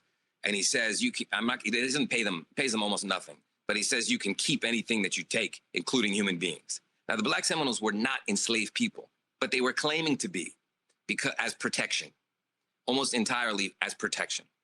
Because if you're an undocumented population, so it's the easier thing in Florida, in American Florida, is to say, yes, I'm owned. But if you look at the actual rights they had, they are all bold, active, and armed. All the chiefs had a lot of property. They traveled freely. They were educated. They were bilingual. They were trilingual. So anyway, some of the Black Seminoles are captured by these Creek mercenaries, and they make claims on them. And then there are other claims on them, which are all bogus by whites and by Native Americans. And anyway, so Micanopy says, I've known them since I was a child. And in fact, when Chief Abraham visits New York in 1852, there's a description of all the chiefs around him. There's 6 chiefs and sub-chiefs, both from what's now Oklahoma and from Florida. And he said they all surrounded him and clearly looked up to him as if he was their father. And his name, his Indian title is Sawanok Toskanuki, Shawnee Warrior. And even in Oklahoma, when there are claims being made on them, there's one very dramatic event where enslavers come in and they're trying to claim some of the Black Seminoles, and the Seminole allies put on war paint and they join them, and they make clear, and everybody's got guns, and they make clear that they were willing to stand or fall with them. So in cases, these were really very close relationships. Abraham was very close with Chief Micanopy. He was his interpreter, but also his advisor. They were also clearly friends. this other chief named Jumper. It was really that trio of people were very close. And there is some intermarriage at the top as well. You asked about intermarriage. Yes, there's some intermarriage at the top among the elites. The thing that that trips me out. I think about the Grammys and how all of these white conservatives were up in arms when I think it was Billie Eilish, where she made this comment about stolen land. And I'm gonna call it white American history. White American history has presented this whole view that, oh no, the land was just here. Nobody was here, and we moved in, and we just went to the West, and we. And there were words to cover. There were words to cover the truth, right? Started handing out land and the Homestead Act, and things were wonderful, and we're looking for gold, as if these wars didn't actually happen. Yeah, yeah. So this story is uncomfortable to that mythology. You know, when you hear, basically, I'm writing something about it. It's related now. I'm trying to write about it, think about it. This idea of the birth of America as like the birth of Enlightenment freedom or Enlightenment knowledge, right? Or then you have the Constitution as a sacred document, and this is the beginning of freedom. All of that entire story, which is completely incompatible, by the way, with all of the book, all the evidence that I looked at, and all the entire story of this book and the entire birth of Florida. Like, that's not what's happening. There's no Enlightenment ideas down there. So you know, it's to the degree that there's a democracy among common white men. Congratulations. But the country is also founded on enslavement of Africans and displacement of indigenous people. Probably more than that. So, you know, this is like a way of covering. It's a mythology that's covering. I think it's fair to describe it as a moral alibi.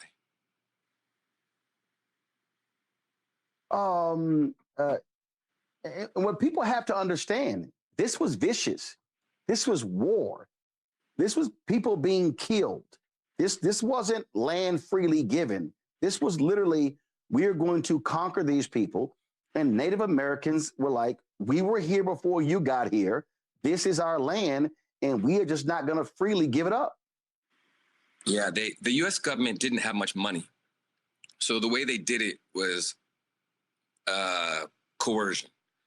So they would send something down, and this is what happens in this story starting in 1835. Andrew Jackson sends down an Indian agent into Florida, essentially to run a con. And the con is, you bring the settlers down, the settlers start to drive out the game, and then you send in a federal agent, and the federal agent comes down and he says, boy, I'm a nice federal guy. There's these locals here, and they're really corrupt, and I really want to protect you from them because they're so corrupt. So you should really go west, and here's some gifts, and also if you don't, there's a gun over there.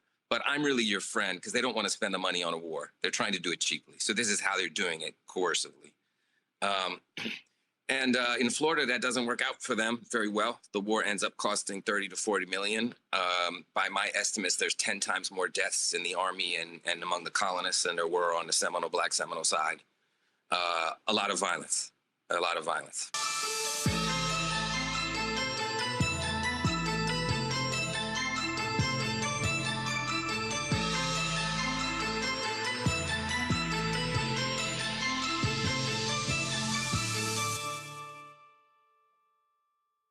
I'm Brittany Noble, Midwest-born, HBCU educated with experience in newsrooms across the country. Well, I've teamed up with Roland Martin to bring to you The Breakdown. This isn't just news. It's our stories, our voice, our community. Join me for The Breakdown, Monday through Friday at midday, only on the Black Star Network.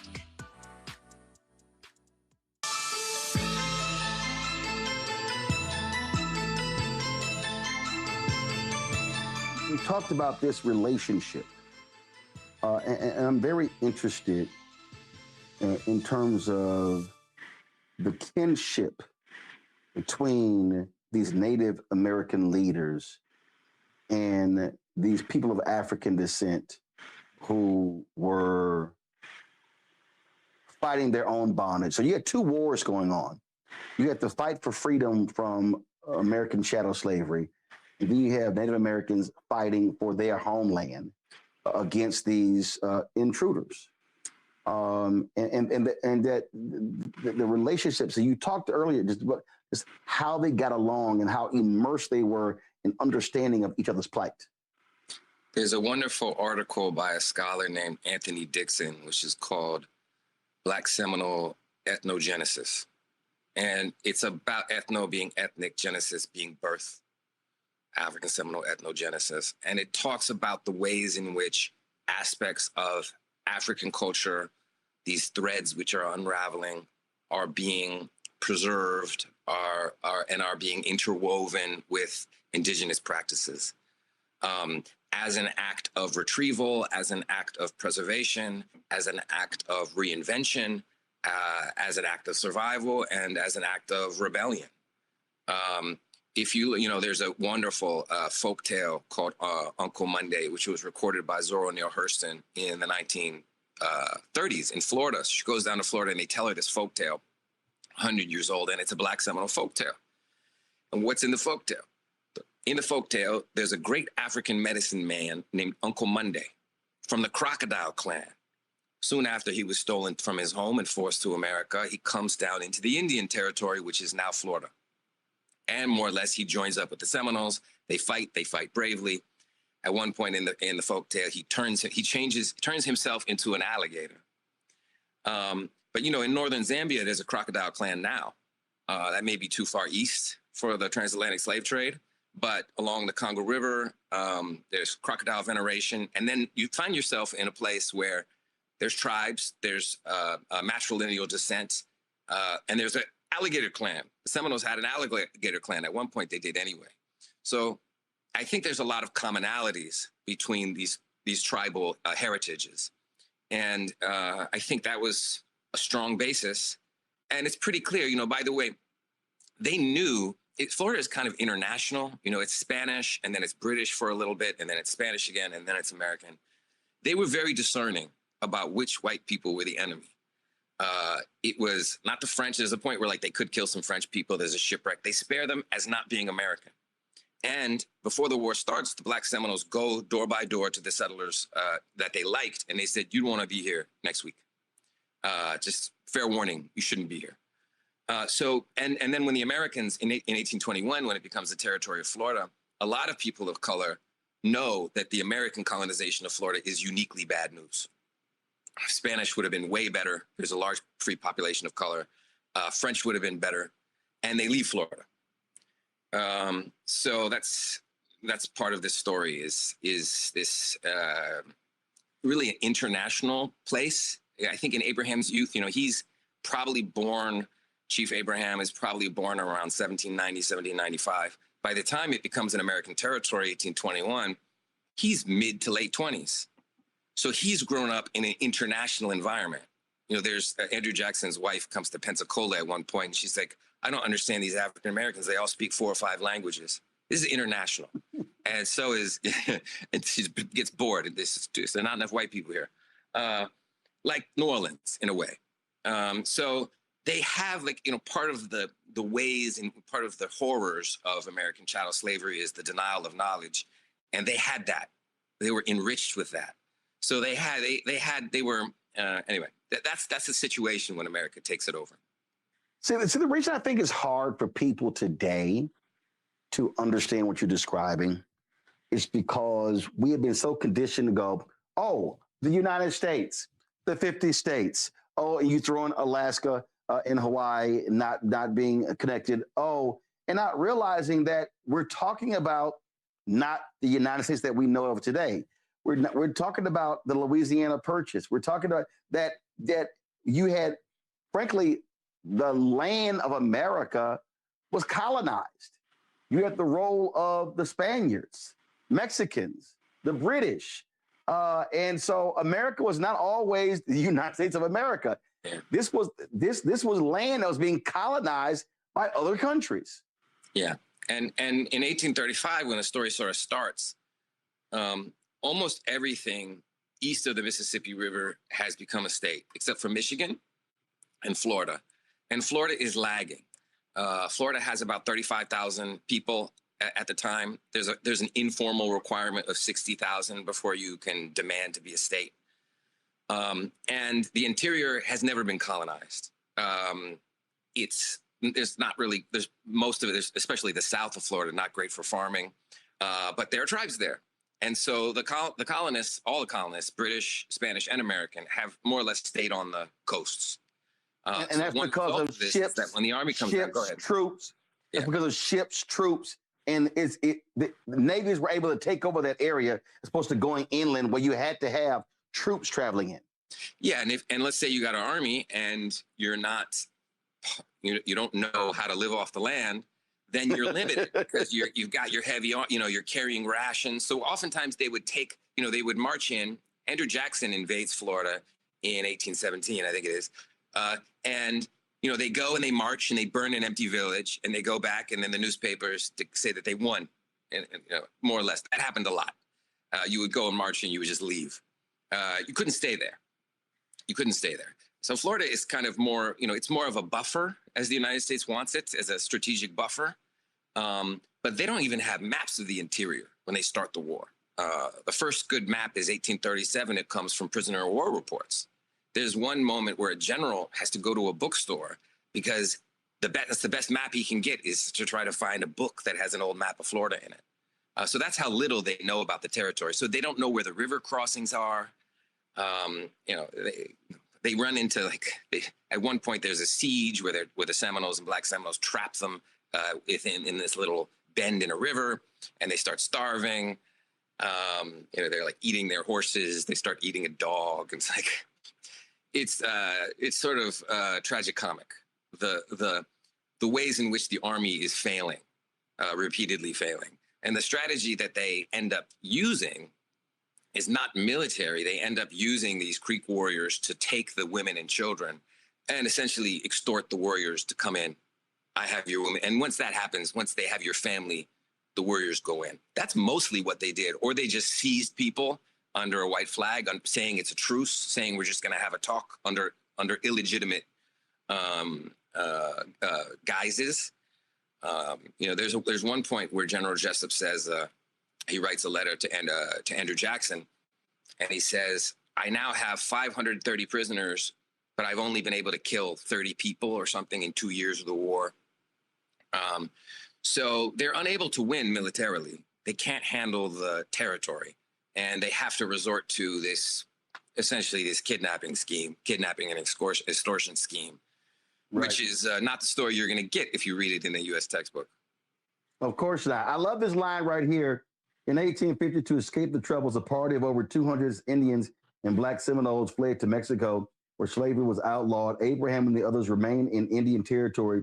Frustrated by their defiance, the Creek Council had passed an act prohibiting enslaved people from owning guns, but the cense bearer and his neighbors simply ignored the decree and retained their arms and lived as they have for many years, under no restraint whatever from their owners on lands where the laws were still written with powder and lead.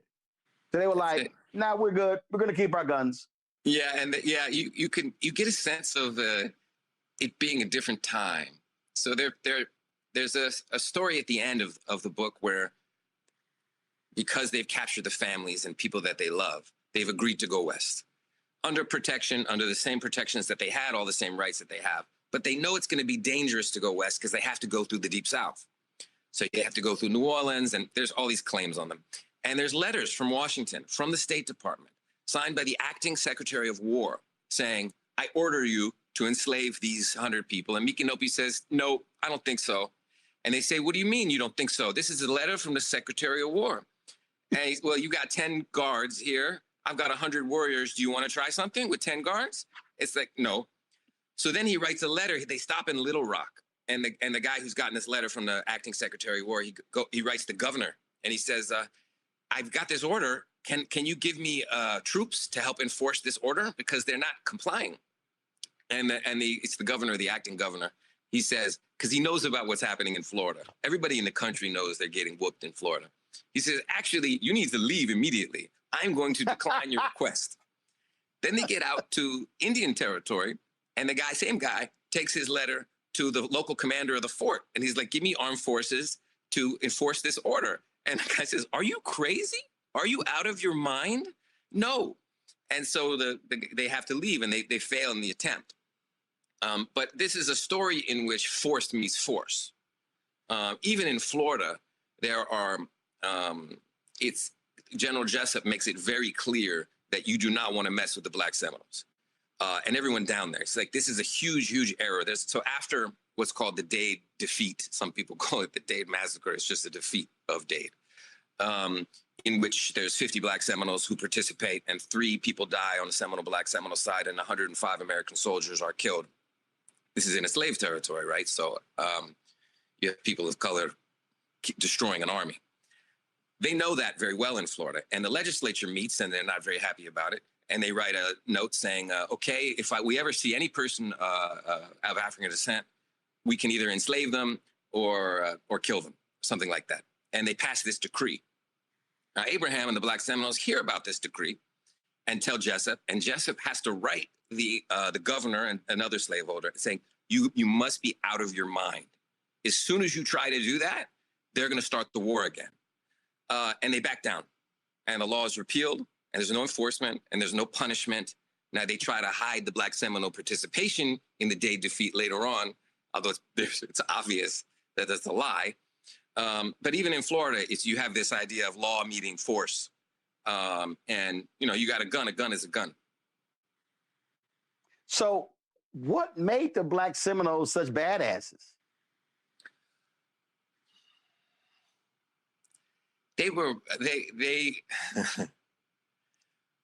I think Spanish Florida. I think the close friendships and bonds with the Seminoles and the other tribes in Florida. There's a legacy of going back to 1802. The chief of the Seminoles, this is the royal line of Seminoles, which is the Cowkeeper, Payne, Bolek, and then Micanopy, who's the chief of in 1835. But going back to 1802, going back to King Payne, you have a Black Seminole advisor and interpreter, close advisor to the king, who is of African descent, who is a Black Seminole. So Abraham is a boy. So he sees from the beginning that you have this high stature, highly valued member of the elite. And that's his mentor. And then I find him again in 1822, and he's training as a translator under Juan, another Black Seminole who was also an advisor and interpreter. Abraham himself has the formal title of the sense bearer or the sense keeper. It's a formal position, which is like a prime minister, a keeper of the king's conscience. So the white people think he's just the interpreter. Actually, of course, he's a chief and the interpreter and a close advisor. And one of the most powerful men in the nation. So I think it comes out of the confidence, and the boldness comes out of this 40-year span of having earned and re-earned, constantly re-earned again. When Jackson attacks, they fight off Jackson's forces in 1818 at Sewanee Old Town, Black Seminole forces against Jackson's forces, fight them off successfully and cross the river and get away. So it's this long history of military engagements and the freedom that they've had and they've earned for 4 decades. 2 questions left. First, what is the most important thing you want readers to walk away after reading this book? Well, I want the Abraham family to get their due. So Jimmy Abraham was Chief Abraham's great-great-grandson. I want him to have his due. And he's starting up a foundation. They're going to put that website up soon. I want Abraham to get his recognition. He was an incredible, incredible man in many ways. There's the warrior side, but there's also like the diplomacy, his wisdom, the way he navigated this, the way he managed to shepherd his people through and maintain their freedom successfully through this mine where there's danger on all sides. For me, that's what stays with me. But everyone's going to take what they want from it. For me, it's Abraham's book. Last one, and I ask all authors this. As you were writing, as you were researching The Free and the Dead, what was the wow moment for you? What was it, as you were writing in the research, that made you go, wow, this is unbelievable? There's a few of them. So one is in Dade's defeat, which is December 28th, 1835, when Abraham and Jumper and I think Chief Alligator is there, Micanopy is there, and 180 men absolutely annihilate this U.S. Army force. The bodies were left out because this is in the middle of the Indian reservation, so it's in the middle of Florida, about 40 miles west of present-day Orlando. The bodies were not recovered for 54 days. So 54 days, the Army, these bodies were decomposing in Central Florida. And it took that long for the Army to get more recruits from New Orleans to have a big enough force. This time it's 1,100 or something like that, to have the confidence to go in and see the battle scene and bury the dead. So that was a moment where I thought, oh, this is, there's this phrase, the past is a foreign country. This is a different time. If that's how weak the military was, I mean, it's about 14,000 people. The Army's only 7,000 people at this time. That's how weak the military was, that the bodies stayed out in the open air, in the weather, for 54 days. It's always interesting when I talk to authors, especially writing about stories that we've never heard about. And you just sit here and you just shake your head and go, isn't it pathetic how in this country, these yahoos, they run around praising Robert E. Lee, praising these Confederate generals as these great patriots, these great military tacticians, and they ignore people like this Black Seminole chief.